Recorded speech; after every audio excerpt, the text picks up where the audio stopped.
Buenas tardes, queridos amigos. Quiero informaros de que ya tenemos nuestra página oficial de Facebook, para aquellos que queráis podáis apoyarnos, una página en Patreon. Sin vosotros, este proyecto no podría existir. Tenéis los enlaces en la descripción en el comentario fijado debajo del video. Disfrutad del contenido. Me llamo José González y acabo de cumplir los 20 años. Anoche, mientras los invitados reían en el jardín durante mi fiesta de cumpleaños, mi padre me llevó a un rincón apartado del salón y me susurró al oído con una frialdad que me erizó la piel. Cuando esto termine y todos se vayan, vas a firmar unos documentos para tu tío Eduardo. Es solo un trámite administrativo, una simple formalidad para poner orden en los bienes familiares. Yo sonreí con la misma falsedad que él y asentí. Esperé a que volviera con sus socios y entonces me escabullí hacia la cocina. Allí, entre el ruido de los platos, abrí mi portátil y, con un pulso sorprendentemente firme, ejecuté la fase final de mi plan. Discretamente, terminé de formalizar la transferencia de toda mi herencia multimillonaria, legada directamente por mis abuelos, a un fideicomiso irrevocable de protección de activos. Fue un movimiento puramente preventivo, un muro legal invisible pero infranqueable. A la mañana siguiente, el ambiente festivo se transformó en un funeral prematuro. Mis padres y mi hermana menor descubrieron con horror que la casa de campo del lago, los ahorros acumulados durante décadas y todas las inversiones estaban blindados tras una estructura legal que no podían quebrar ni tocar. Mi padre, Gregorio, se puso pálido, como si le hubieran extraído la sangre de golpe. Mi tío Eduardo, que en su arrogancia ya había firmado un precontrato para vender una propiedad que jamás le perteneció, salió de la casa gritando por el móvil para llamar a su abogado de inmediato. Pero antes de contarles el caos que se desató después, permítanme llevarlos 6 años atrás, a un verano abrasador en el lago de Sanabria, cuando mi abuelo me confió un secreto que solo logré descifrar anoche. El verano que cumplí los 14 años, mi abuelo, Álvaro González, me recogió en su vieja furgoneta y me llevó a la finca. La casa de campo está retirada de la orilla del agua, protegida por un ejército de robles y pinos tan altos que parecen querer bloquear el sol de la tarde. El porche está ligeramente hundido de un lado, dándole un aire de fatiga noble. La puerta mosquitera nunca encaja del todo bien, pero dentro, el aire siempre huele igual. A leña fresca, a libros antiguos y a una esencia dulce y persistente que, incluso hoy, soy incapaz de identificar. Agarra el otro extremo, José, me ordenó el abuelo aquella primera mañana, mientras levantaba un pesado poste de la valla. Y lo hice sin rechistar. Pasamos horas reemplazando 3 postes podridos en el límite sur de la finca. Él nunca tenía prisa, decía que el trabajo bien hecho requiere su propio tiempo. Me enseñó a detectar los puntos blandos de la madera presionando el pulgar con fuerza en la veta. Si la madera cedía, estaba acabada, por muy fuerte que pareciera por fuera. Fue mi primera lección sobre la integridad, aunque yo entonces no lo sabía. Al terminar, mi abuela Elena nos esperaba con té helado y unos bocadillos generosos en la mesa de la cocina, esa misma mesa robusta que el abuelo construyó con sus propias manos el año que se casaron. Ella solía leer en el porche y, al verme salir, siempre daba unas palmadas suaves en la silla vacía a su lado. Nos quedábamos allí, en un silencio cómodo, mirando cómo la luz sobre el lago se volvía dorada. Esta casa se queda en la familia, José, me soltó el abuelo esa última noche de agosto, mientras se sacudía el serrín de las manos curtidas. Pero escucha bien. La familia no siempre es una cuestión de sangre. Familia es quien aparece cuando hace falta, quien cuida lo que otros solo quieren gastar. Con 14 años, pensé que se estaba poniendo poético o que la edad le hacía divagar. No era así.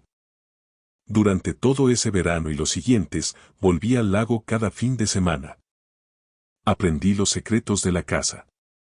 Por donde goteaba el calentador, qué ventana se atascaba con la humedad y cómo purgar los radiadores antes del invierno.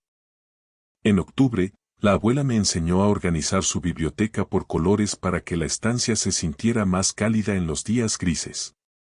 El abuelo, por su parte, me llevó a recorrer los límites de la finca, señalándome las viejas estacas de hierro que él mismo había clavado para marcar lo que era nuestro. Yo no podía imaginar que, mientras me enseñaba a cuidar la madera, mi abuelo ya estaba en contacto con un abogado de Madrid, hablando específicamente sobre el futuro de ese lugar y sobre mí. Al regresar a nuestra casa en Pozuelo de Alarcón, el contraste era asfixiante.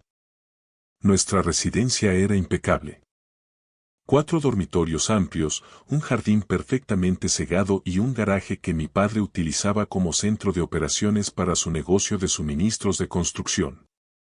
Todo funcionaba, pero nada era acogedor. Mi hermana Lucía, de 13 años, siempre había sido el centro de atención. Se quedó con la habitación más grande, redecorada apenas la primavera pasada con paredes color lavanda y una lámpara de diseño que costaba más que toda mi colección de libros. Mi cuarto, en cambio, conservaba la moqueta desgastada de los dueños anteriores. Una noche, durante la cena, Gregorio sacó el tema de la finca. Ese terreno del viejo está ahí parado, perdiendo valor cada día que pasa, sentenció mientras cortaba su filete con una precisión quirúrgica. Solo el recibo del IBI y el mantenimiento nos están desangrando. Deberíamos venderla ahora que el mercado está alto y reinvertir el capital en el negocio. Mi madre asintió sin apartar la vista del plato. Tiene sentido, Gregorio. Es lo más pragmático. El abuelo dijo que la casa se queda en la familia, intervine, tratando de mantener la voz firme. Mi padre soltó una carcajada. No fue una risa cruel, sino algo mucho peor. Una risa condescendiente, como la que se le dedica a un niño que aún cree en los Reyes Magos. Tenías 14 años, José. Solo estaba siendo amable contigo, dándote algo en lo que entretenerte durante las vacaciones. Nadie volvió a dirigirme la palabra. La conversación derivó rápidamente hacia el último éxito de Lucía. Finalista regional en su club de debate. Muy impresionante, por supuesto. Mi madre ya había buscado un marco de plata para el certificado. Yo había ganado la feria científica del instituto hacía solo 2 semanas, pero la cinta de primer puesto seguía olvidada en el fondo de mi mochila. Al terminar de cenar, me encargué de recoger los platos. Fue entonces cuando lo vi. Sobre la encimera de la cocina, medio oculto bajo la lista de la compra, había un folleto satinado de promociones Sierra Norte. Parcelas exclusivas frente al lago. Precios premium. En el margen, escrito a mano con una caligrafía que no era la de mi padre, figuraba un número de teléfono. Subí a mi habitación en silencio. Me senté en el borde de la cama y cerré los ojos, pensando en la mesa de la cocina del abuelo, aquella que él mismo cepilló y unió con esmero. Pensé en el folleto brillante de abajo. Alguien, mucho antes de que la tierra estuviera siquiera disponible, ya estaba midiendo el hogar de mis abuelos con el frío signo del euro. El abuelo Álvaro falleció 2 años después de aquel verano. Yo tenía 16 años y el funeral se celebró un martes de ceniza bajo un cielo plomizo que amenazaba lluvia constante.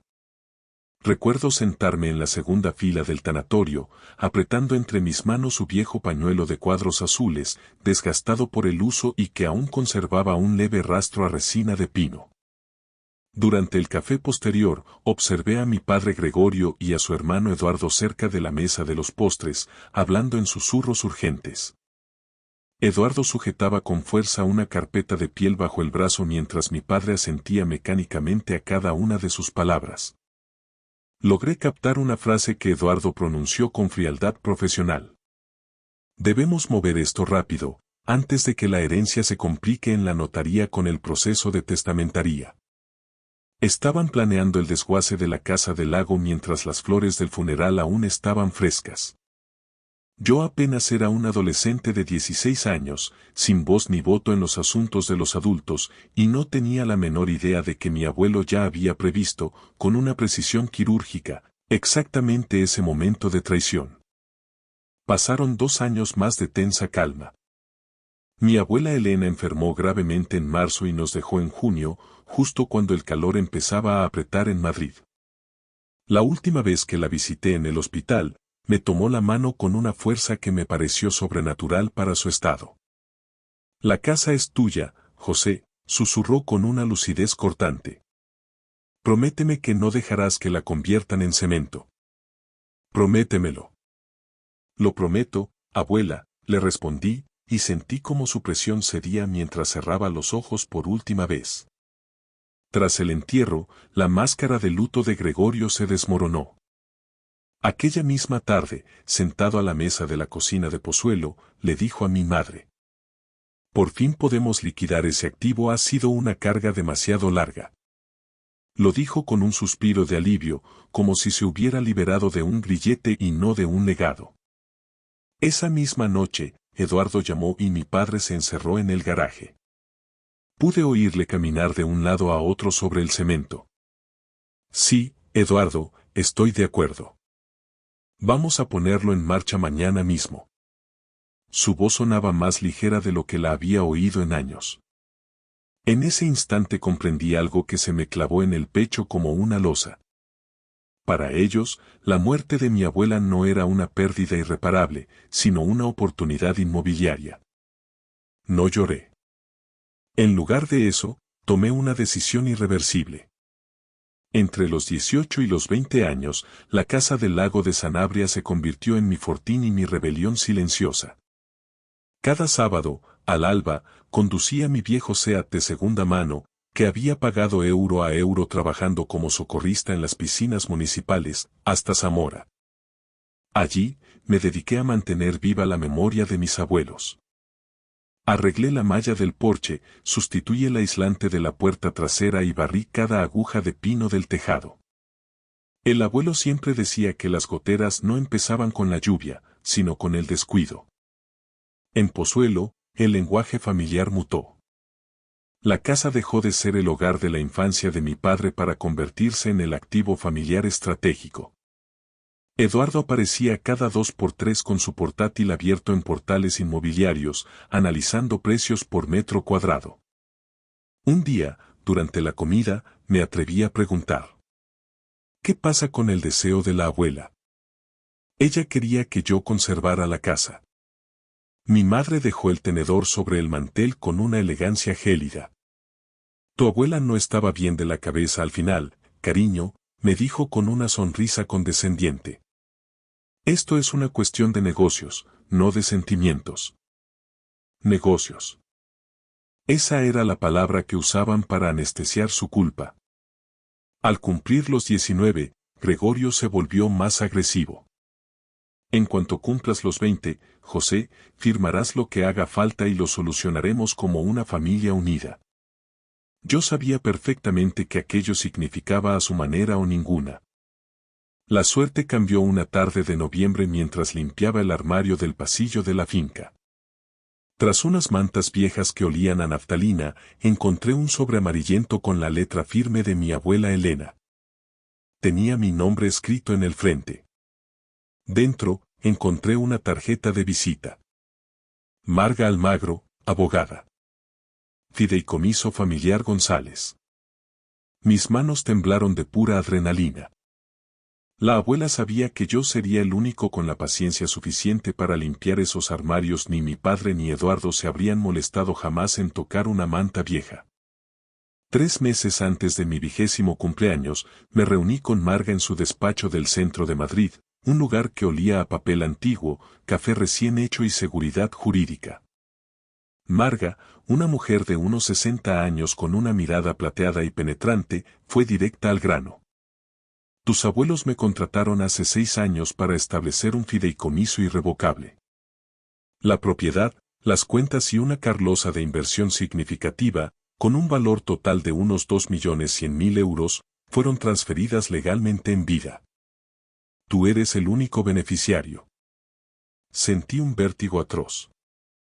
Marga me explicó que, al ser un fideicomiso constituido en vida, esos bienes nunca formaron parte de la masa hereditaria y, por tanto, no estaban sujetos a la voluntad de mi padre ni de mi tío. El título ya consta a nombre del fideicomiso en el registro de la propiedad, añadió, pasándome un documento donde mi nombre figuraba como sucesor legal. ¿Por qué no les dijeron nada? Pregunté, todavía en shock. Tu abuelo me dio una instrucción muy clara. Mis hijos pondrán el cartel de se vende antes de que se marchiten las flores de mi tumba. Pero el peligro era inminente. Marga me advirtió que alguien había estado solicitando notas simples en el registro sobre la finca durante el último mes. El domingo siguiente, Eduardo vino a cenar a casa y, tras el postre, se encerró con Gregorio en el garaje. Dejé la puerta entreabierta y escuché a mi tío con voz febril. Ya he apalabrado un precontrato con la promotora por 450.000 euros de adelanto. Pero para cerrar la operación, necesito que el título de propiedad esté limpio. ¿Cómo lo hacemos?, preguntó mi padre, con voz ansiosa. Mediante una escritura de aceptación y adjudicación de herencia, respondió Eduardo con suficiencia.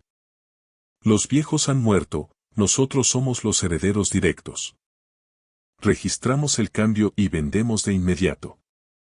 Nadie va a sospechar nada.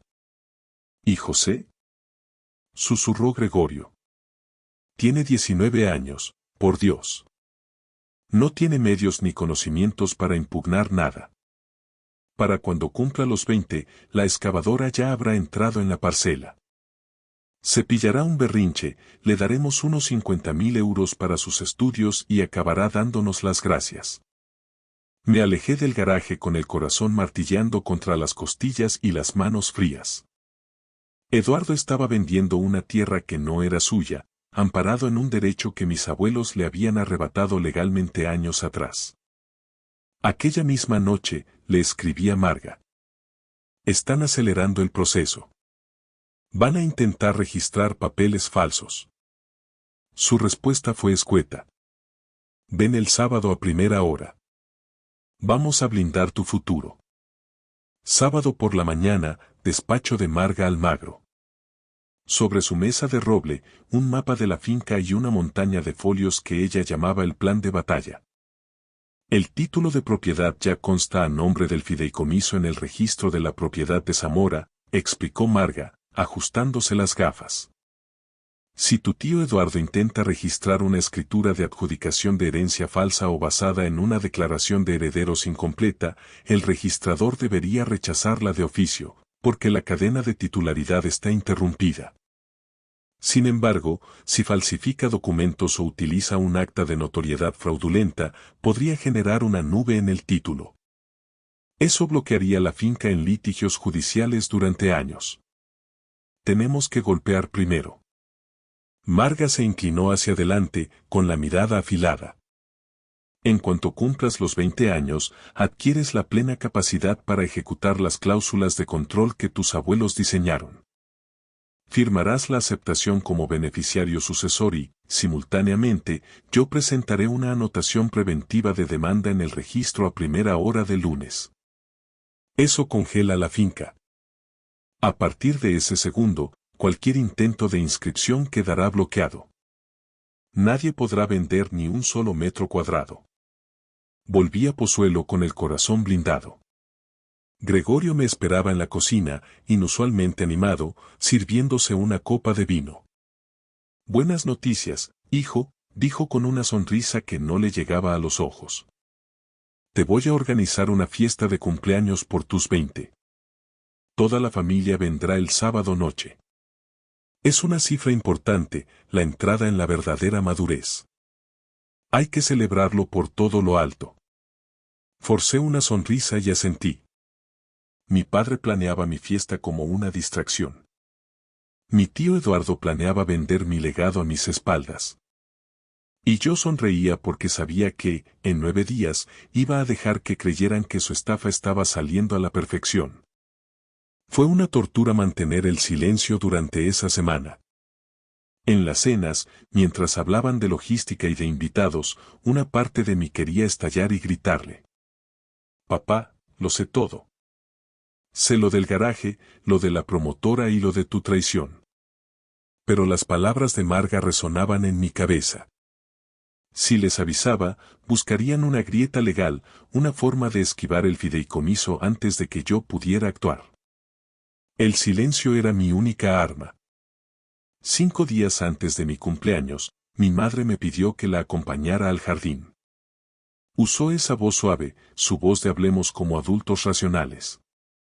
José, ahora que vas a ser un hombre de 20 años, hay decisiones patrimoniales que debemos tomar en bloque, como una familia unida. La Casa del Lago es un pozo sin fondo.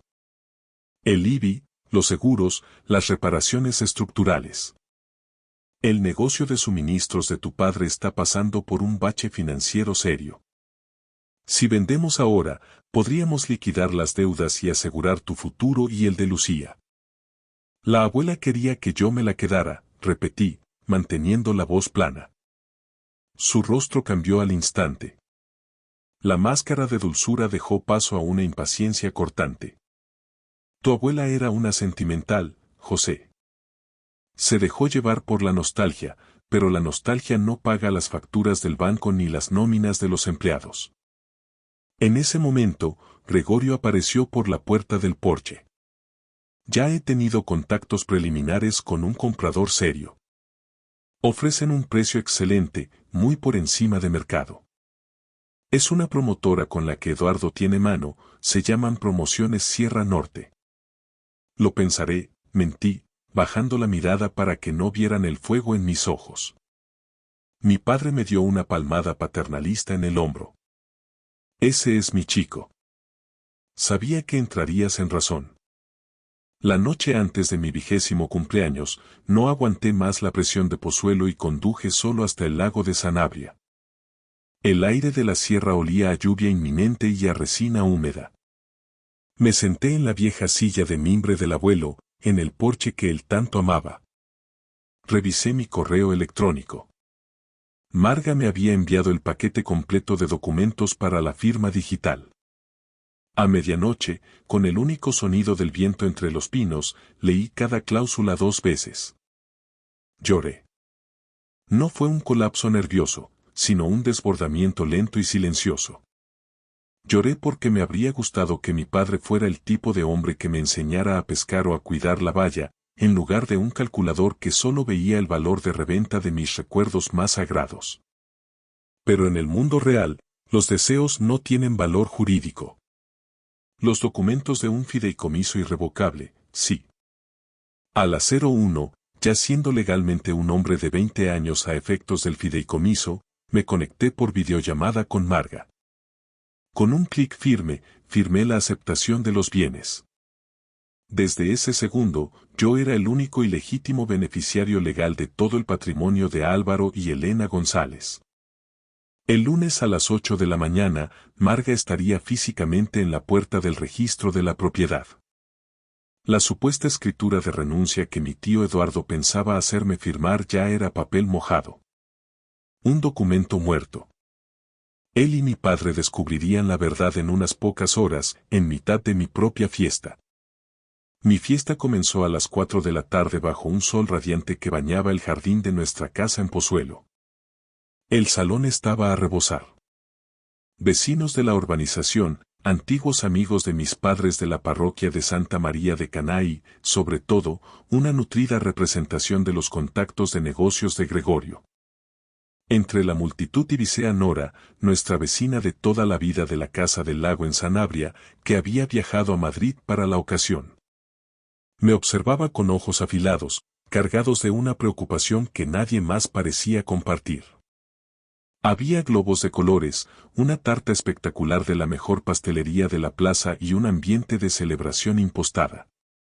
Yo me dediqué a repartir sonrisas mecánicas a todo el mundo. En el momento del brindis, Gregorio se levantó y golpeó su copa de cristal con una cucharilla, exigiendo silencio.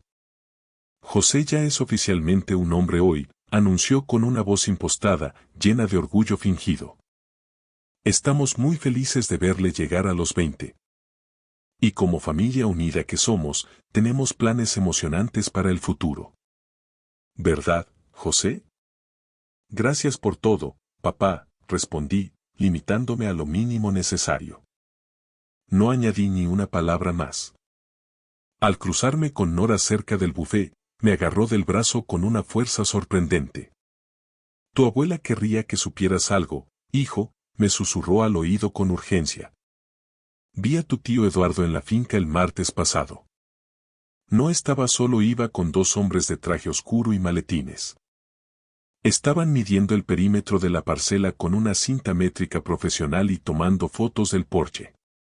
Eduardo se había atrevido a llevar a los compradores de Promociones Sierra Norte a la propiedad privada de mis abuelos antes siquiera de tener un papel legal en la mano.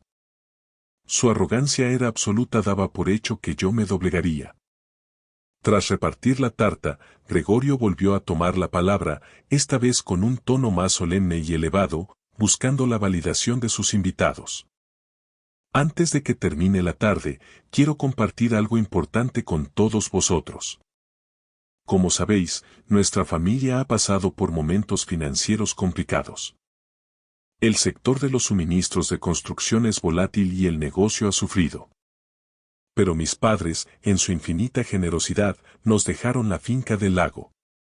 Y tras mucho debatirlo, hemos decidido como familia que lo más sensato es venderla para sanear nuestras cuentas y asegurar el futuro de Lucía y de José. José lo entiende perfectamente, sabe que el sacrificio es la base de una familia, ¿verdad? Toda la sala guardó un silencio sepulcral. Los vecinos, los socios de mi padre, Nora e incluso mi hermana Lucía, que observaba la escena escondida tras el respaldo del sofá, clavaron sus ojos en mí. Es lo que hacen las familias responsables, añadió mi madre, buscando mi mirada con desesperación. Nos sacrificamos los unos por los otros cuando vienen mal dadas. Dejé el tenedor sobre el plato de porcelana.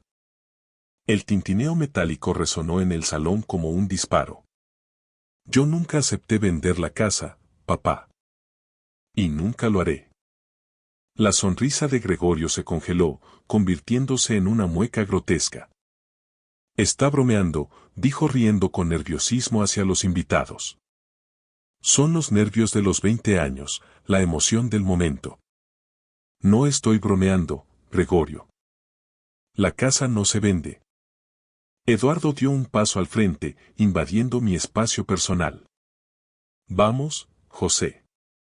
No seas crío. Este no es ni el momento ni el lugar para estas escenitas de rebeldía. Bebí un sorbo de agua con una calma que me sorprendió a mí mismo. Tienes toda la razón, tío Eduardo. No es el momento. El momento será mañana a las 8 en punto de la mañana. Se hizo un silencio absoluto, denso como el plomo. El móvil de Eduardo vibró con insistencia en su bolsillo, pero no se atrevió a sacarlo. Los invitados, detectando que la función había terminado en tragedia, empezaron a retirarse con despedidas apresuradas y miradas incómodas al suelo. En cuanto la última puerta se cerró, mi madre estalló con una furia que rara vez le había visto. ¿Tienes la menor idea de por lo que está pasando tu padre? Podría perder esta casa, José. Nuestra propia casa en Pozuelo. Y tú te aferras egoístamente a una cabaña vieja donde solo vas a perder el tiempo los fines de semana. Si de verdad quisieras a esta familia, no habrías necesitado acudir a una abogada para que te diga cómo traicionarnos. Me quedé helado por un segundo. ¿Cómo sabes lo de la abogada?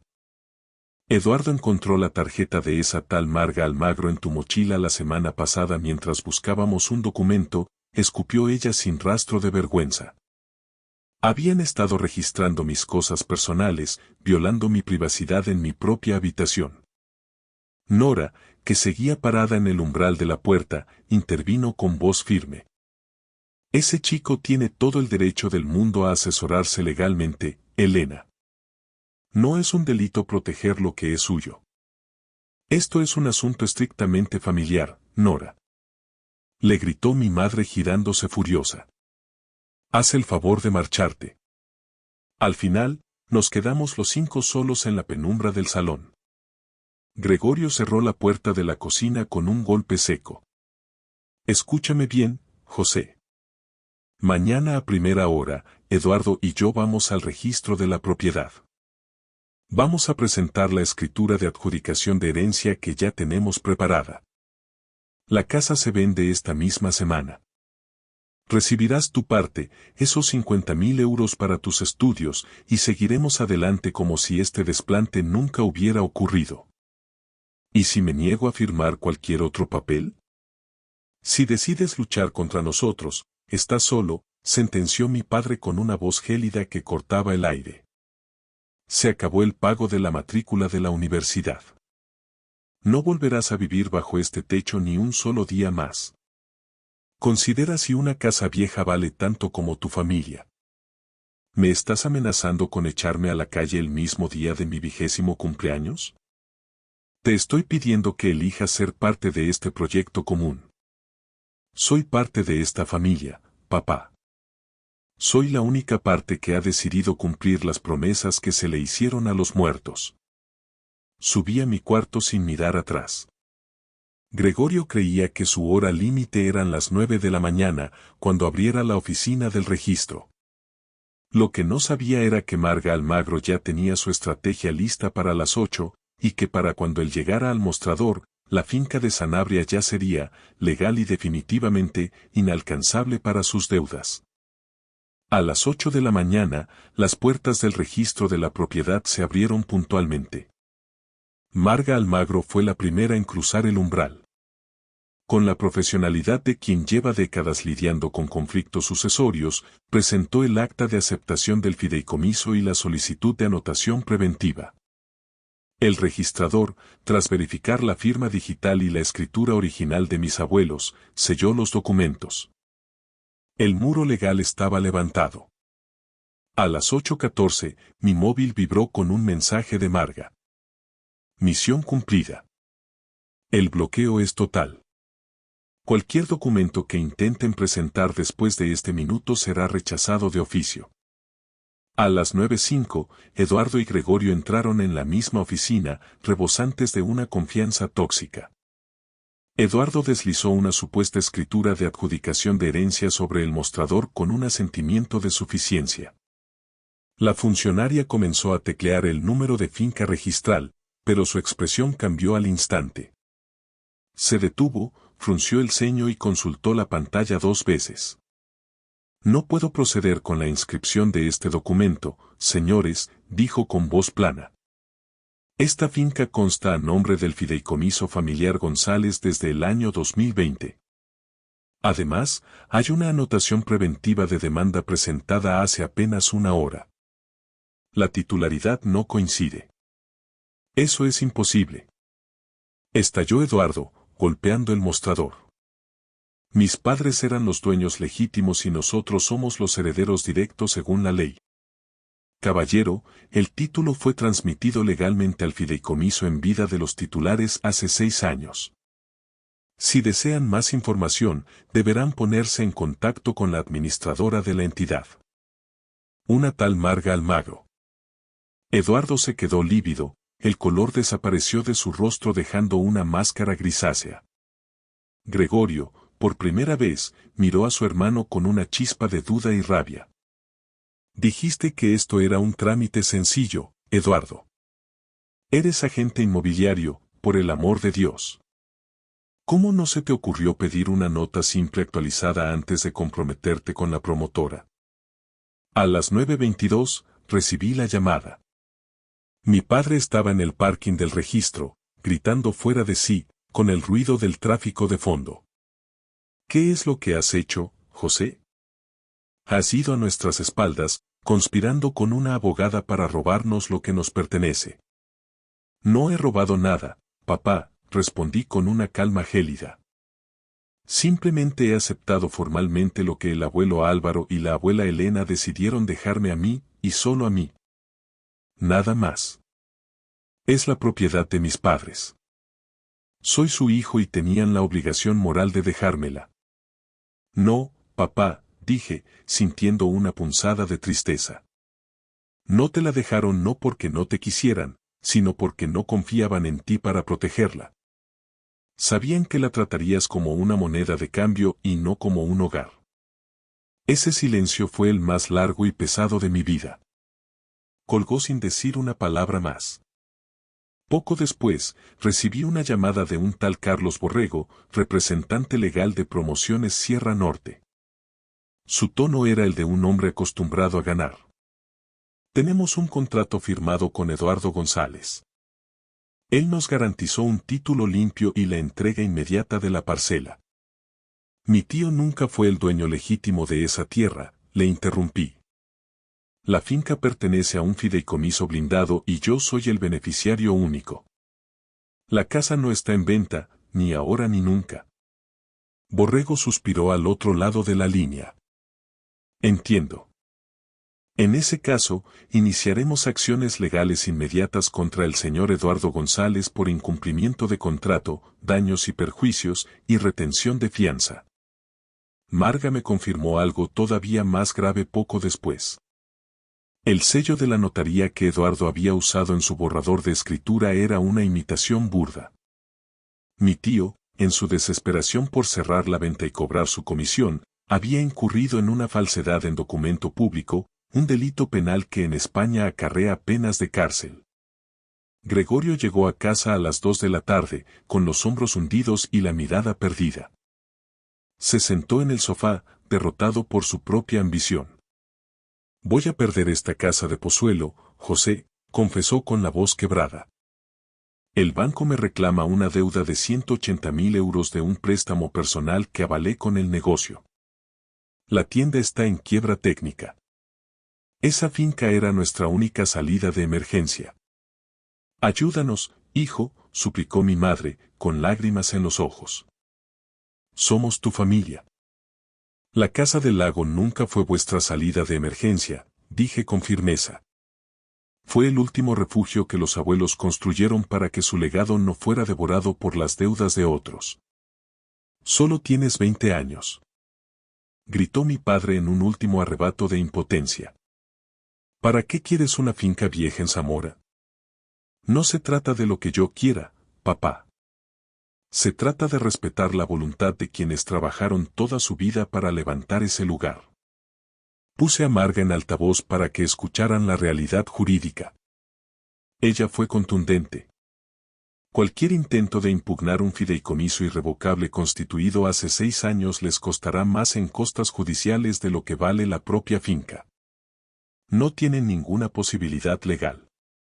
Desistan ahora antes de empeorar su situación. Eduardo llamó a casa horas después, al borde de un ataque de nervios. La promotora le exigía la devolución de los 45.000 euros de la señal, más una penalización por daños. Me van a denunciar por estafa y falsedad, gritaba por el auricular. Gregorio le cortó en seco. Falsificaste el sello del notario, Eduardo. Tras un balbuceo incoherente de su hermano, mi padre sentenció. Eso es un delito, Eduardo. No vuelvas a llamar a esta casa. Arréglatela solo. En las 3 semanas siguientes, las piezas del dominó cayeron con una fuerza devastadora. Eduardo perdió su licencia de agente inmobiliario y se enfrenta a una investigación penal que podría acabar en prisión. Gregorio tuvo que vender el negocio a pérdidas para negociar una quita con el banco y salvar, a duras penas, nuestra casa de Pozuelo. Mi madre, tras años de inactividad, tuvo que volver a trabajar en una farmacia de guardia. Regresé a la casa del lago un sábado de abril, cuando los cerezos empezaban a brotar. En un doble fondo del escritorio del abuelo, encontré una carta que Marga me había pedido que leyera solo cuando todo terminara. Decía: José, sé que mis hijos intentarán vender este lugar antes de que la tierra de mi tumba se asiente. No les guardo rencor, pero Gregorio nunca aprendió a distinguir entre lo que tiene precio y lo que tiene valor. Te elegí a ti porque fuiste el único que, aquel verano de los 14 años, preguntó si el tejado necesitaba un parche antes de preguntar cuánto valía la hectárea. Cuídala. Ella te cuidó a ti primero. Me matriculé en la Universidad de Salamanca para estudiar ciencias ambientales. En el formulario de residencia, por primera vez en mi vida, escribí con orgullo la dirección de la Casa del Lago. Es mi hogar oficial. Meses después, me reuní con mis padres en una cafetería de Madrid. Terreno neutral. Os quiero, les dije, mirándoles a los ojos. Pero la casa no se vende. Jamás. Si vamos a reconstruir nuestra relación, tendrá que ser sobre los cimientos del respeto, no sobre el dinero, la culpa o las amenazas. Habéis intentado disponer de algo que no era vuestro y habéis traicionado mi confianza registrando mis pertenencias. Mi madre guardó un silencio sepulcral. Gregorio miraba el fondo de su taza de café. No sé cómo empezar a arreglar este desastre, admitió él. No tienes que arreglarlo todo hoy. Te llamaré el domingo, respondí, dándoles una oportunidad que ellos no me dieron a mí. Lucía vino a verme al lago poco después. Comimos pizza en el porche, viendo el atardecer sobre el agua. Yo no sabía que las cosas estaban tan mal, dijo ella en voz baja. ¿Crees que yo también era parte del problema? Eras una niña, Lucía. No elegiste que te convirtieran en la favorita para justificar sus planes. Se apoyó en mi hombro y, por primera vez en años, no hablamos de dinero, de deudas o de herencias. Hablamos de si el muelle necesitaba tablas nuevas para este verano. La casa no solo había protegido la tierra, había creado un espacio de verdad donde podíamos empezar de nuevo, lejos de la codicia. No siento que haya ganado a mi familia. No se gana cuando la gente que debería protegerte es la que intenta destruirte. Pero cumplí mi promesa. Mis abuelos vieron venir la tormenta mucho antes que yo y construyeron el refugio perfecto. No pudieron cambiar la naturaleza de mis padres, pero se aseguraron de que yo tuviera tierra firme bajo los pies. Literalmente.